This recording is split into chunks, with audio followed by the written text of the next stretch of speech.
Hola a todos, bienvenidos a las historias de la ciencia. Aquí, miramos hacia atrás en el largo proceso mediante el cual la humanidad ha llegado a comprender el mundo. Cómo esas exploraciones, ensayos y descubrimientos han ido transformando poco a poco nuestra forma de ver el universo y a nosotros mismos. En las historias de la ciencia, convertimos la ciencia en una narrativa. De un gato, al universo entero. Así empezó una de las mayores sacudidas intelectuales del siglo XX. Imagina una caja cerrada. Dentro hay un gato. Y según la física cuántica, ese gato no está simplemente vivo o muerto. Está en ambos estados a la vez. No es un truco literario. No es humor negro. Es una provocación científica en toda regla. Y quien lanzó esa bomba conceptual no fue un excéntrico cualquiera, sino Erwin Schrödinger, uno de los físicos más brillantes de su tiempo. Pero cuidado, lo realmente revolucionario no es el gato. Es la conclusión que se esconde detrás. Si aceptamos esa lógica, entonces no solo el gato es incierto, el universo entero también lo es. Vamos a meternos en la mente de este personaje fascinante, sensible, inconformista y al mismo tiempo obsesivamente racional. Porque lo que hizo no fue añadir una teoría más. Fue obligarnos a replantear qué significa real. A finales del siglo XIX, Viena era algo más que una capital elegante. Era un cruce de caminos donde chocaban la música, la filosofía, el arte y la ciencia. En ese ambiente nació Schrödinger en 1887. Su casa no era simplemente intelectual. Era un laboratorio doméstico de curiosidad. Su padre, Rudolf, tenía una fábrica, sí, pero su verdadera pasión eran los experimentos y la observación de la naturaleza. La ciencia no era un tema lejano ni académico, era conversación de sobremesa. En muchas familias, la frase típica es: no toques eso. En la suya era más bien: ¿por qué crees que pasa esto? Esa diferencia cambia destinos.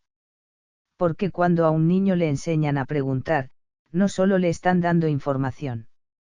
Le están dando permiso para dudar.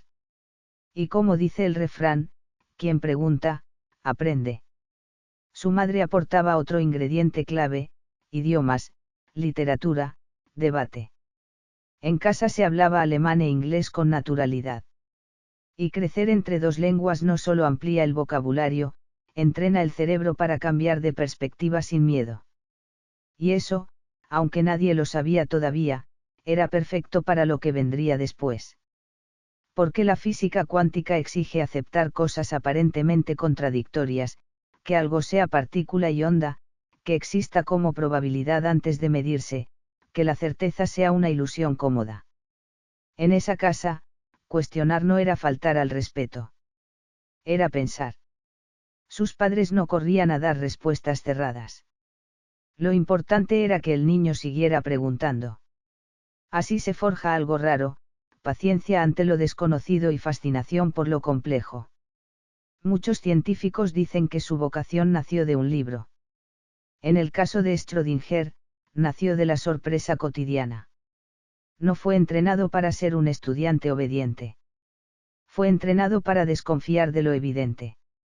Y las grandes revoluciones empiezan así, con alguien que se atreve a decir: ¿y si no es como creemos? Cuando entró en el instituto en Viena, parecía un alumno ejemplar. Callado, brillante, disciplinado. Pero pronto quedó claro que no estudiaba como se suponía. Le encantaban las matemáticas, pero no por las notas. Le atraía su belleza interna. Para él, una ecuación bien construida tenía algo de poesía. Si memorizaba algo sin entenderlo, se sentía incómodo. Necesitaba comprender la estructura, no repetir el resultado. Eso chocaba con un sistema educativo centrado en la repetición y la obediencia. Cuando le pedían aplicar una fórmula paso a paso, él quería saber por qué esa fórmula existía en primer lugar. No era rebeldía gratuita. Era profundidad. Leía filosofía además de ciencia. Se preguntaba si las leyes naturales estaban ahí esperando a ser descubiertas, o si, en parte, eran construcciones humanas. Se planteaba si la realidad que percibimos es la realidad completa o solo una versión limitada. No eran preguntas de examen. Pero moldearon su mente. Sus profesores notaron algo peculiar, más que memoria prodigiosa, tenía una especie de obstinación por entender. Podía pasar horas con un solo concepto hasta desarmarlo y volverlo a armar. Ese tipo de pensamiento lento no siempre brilla en sistemas de evaluación rápidos. Pero en ciencia es oro puro. Fue ahí cuando empezó a formarse una idea central en su vida: comprender el mundo no es solo predecirlo, es captar cómo funciona realmente. Y entonces llegó 1914. Europa se tensó como una cuerda a punto de romperse. La Primera Guerra Mundial estalló y la vida académica quedó en segundo plano. Schrödinger fue movilizado y asignado a tareas relacionadas con artillería. De pronto, las matemáticas dejaron de ser un ejercicio intelectual. Se convirtieron en herramientas para calcular trayectorias reales, con consecuencias reales. Una ironía dura, la lógica puesta al servicio de la destrucción. En el aula, las ecuaciones prometen exactitud. En la guerra, la realidad no garantiza nada. El clima cambia. Los instrumentos fallan. El factor humano introduce error. Aquello lo marcó profundamente. Porque empezó a notar una grieta entre el ideal determinista de la física clásica, ese universo perfecto donde todo puede calcularse, y la experiencia caótica del mundo real. La teoría buscaba precisión absoluta. La vida ofrecía incertidumbre. Entre turnos y cálculos militares, seguía leyendo y reflexionando. No para evadirse, sino para entender algo más grande: si la realidad es tan impredecible, ¿no debería la ciencia reflejarlo? La guerra no solo fue un episodio histórico en su biografía. Fue un terremoto intelectual. Empezó a sospechar que la visión tradicional de un universo completamente determinista quizá era demasiado simple. Que tal vez el azar, la probabilidad y la fluctuación no eran defectos del conocimiento, sino parte esencial de la naturaleza. Y como dice el dicho, cuando el río suena, agua lleva. Esa inquietud no desapareció. Creció. Años después, esa duda se transformaría en una ecuación que describía el comportamiento ondulatorio de la materia. Una ecuación que abriría la puerta al famoso experimento mental del gato. Y entonces ya no estaríamos hablando solo de un animal en una caja. Estaríamos hablando de nosotros. Y de un universo que, quizá, nunca fue tan sólido como creíamos. Cuando apareció la teoría cuántica, él la entendió casi de inmediato. Y no fue solo porque dominara las matemáticas. Fue porque ya había aprendido algo mucho más profundo en la vida real: la certeza es frágil. La guerra le enseñó que el mundo puede romperse en cuestión de días. Que lo que hoy parece sólido, mañana es polvo. Así que cuando la física empezó a decir que la naturaleza tampoco era tan estable como creíamos, él no se escandalizó. Ya había visto que el orden puede desmoronarse. Al terminar la guerra, Europa estaba devastada. Pero su mente estaba entrando en otra fase. Ya no quería simplemente resolver bien el problema. Quería entender cómo la ciencia podía enfrentarse a lo incierto, a lo complejo, a lo imprevisible. Porque si algo había quedado claro, es que la realidad no siempre juega limpio. Y justo eso era la esencia de la nueva física: el mundo microscópico no sigue nuestras intuiciones clásicas. En cierto modo, el campo de batalla no le enseñó técnicas, le enseñó humildad intelectual. Como dice el refrán, el hombre propone y Dios dispone. La realidad siempre tiene la última palabra. Años después, cuando escribió su famosa ecuación sobre ondas de probabilidad, no era solo un logro matemático. Era casi una postura filosófica: aceptar la incertidumbre y aprender a dialogar con ella. Ahí fue cuando la teoría dejó de ser un juego abstracto y se convirtió en una herramienta para entender un mundo complicado. En la memoria popular, Schrödinger suele ser el del gato o el autor de una ecuación revolucionaria. Pero fuera de la pizarra, su vida tampoco seguía las reglas clásicas. En 1920 se casó con Anne-Marie. Desde fuera parecía el matrimonio académico típico, estable, respetable, acorde con la época. Pero la realidad fue más compleja. Él no veía el amor como una fórmula cerrada. Creía que las relaciones humanas, como la naturaleza, no caben en un solo molde. Mantuvo vínculos afectivos poco convencionales para su tiempo, pero no desde el engaño sino desde la franqueza. No era un drama escandaloso, era más bien una negociación constante con la libertad personal. Para él, la vida no se dividía en ciencia por un lado y emociones por otro. Todo formaba parte de la misma búsqueda, entender la complejidad. Claro, eso generó críticas. En una Europa que valoraba la norma y la apariencia, su actitud parecía provocadora. Pero quienes lo conocían decían que no era rebeldía teatral, simplemente no soportaba las reglas rígidas si no tenían sentido. Si un marco ya no explica la realidad, se cambia el marco. Así de simple. Y mientras su vida personal rompía esquemas, la física europea también lo hacía. Tras la guerra, el continente intentaba reconstruirse, pero en los laboratorios se respiraba otra cosa, crisis intelectual. La física clásica, que durante siglos había parecido indestructible, empezaba a mostrar grietas. Schrödinger pasó por varias universidades, Jena, Stuttgart, Breslau, y en cada ciudad encontraba debates intensos, jóvenes inquietos, nuevas matemáticas. Era como moverse por un laboratorio gigante en ebullición. Nadie tenía todas las respuestas. Las preguntas cambiaban cada mes. El modelo clásico del átomo no cuadraba. Las órbitas, la energía, la luz, algo no encajaba.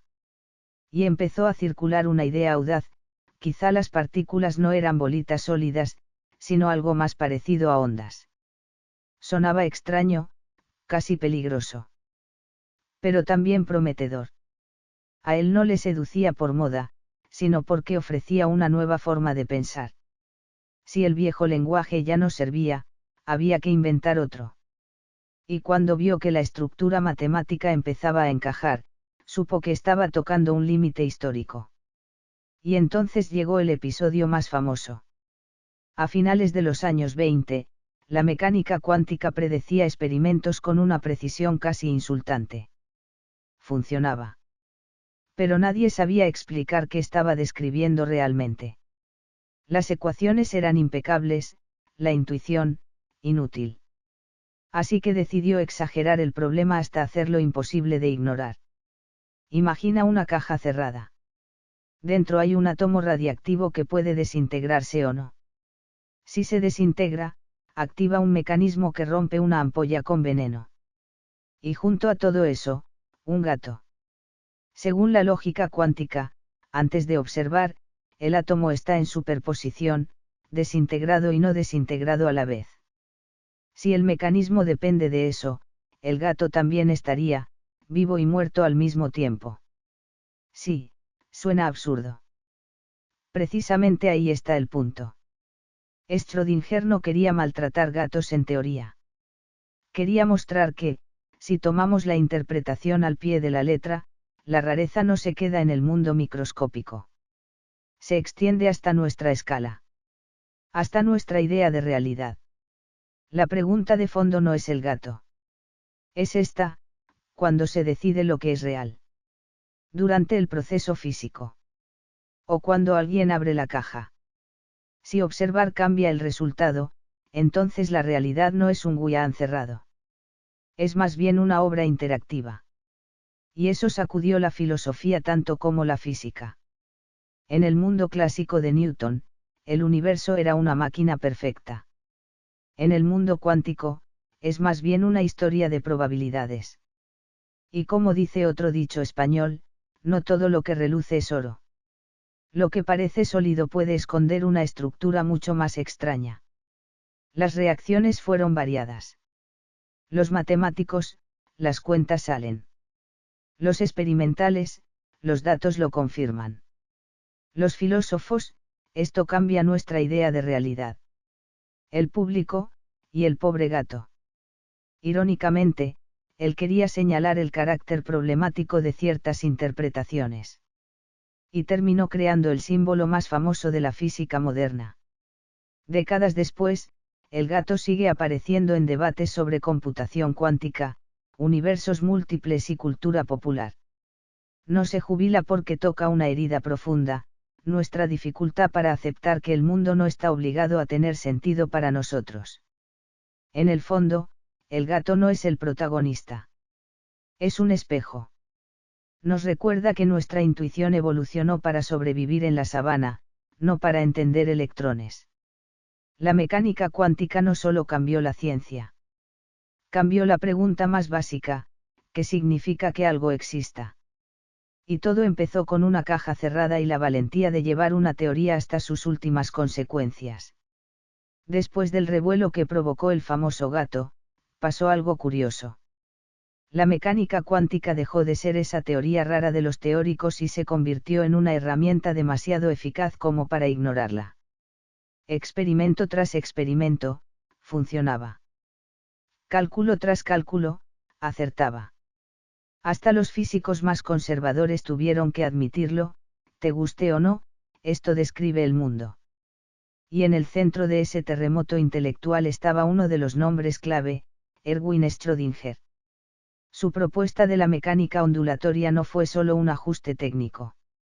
Fue como ponerle un mapa al territorio cuántico. De repente, el electrón ya no era un puntito caprichoso que saltaba sin explicación.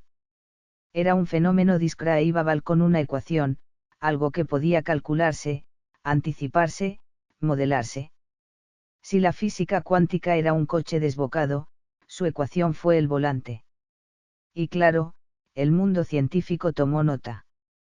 En 1933, él y Paul Dirac recibieron el Premio Nobel de Física. No fue solo un reconocimiento personal. Fue una señal pública de que la revolución cuántica ya no era una extravagancia académica. Había llegado para quedarse. La física clásica había explicado los planetas, las máquinas, los puentes. La cuántica empezaba a explicar átomos, enlaces químicos, la estructura íntima de la materia. El mapa de la ciencia se redibujó entero.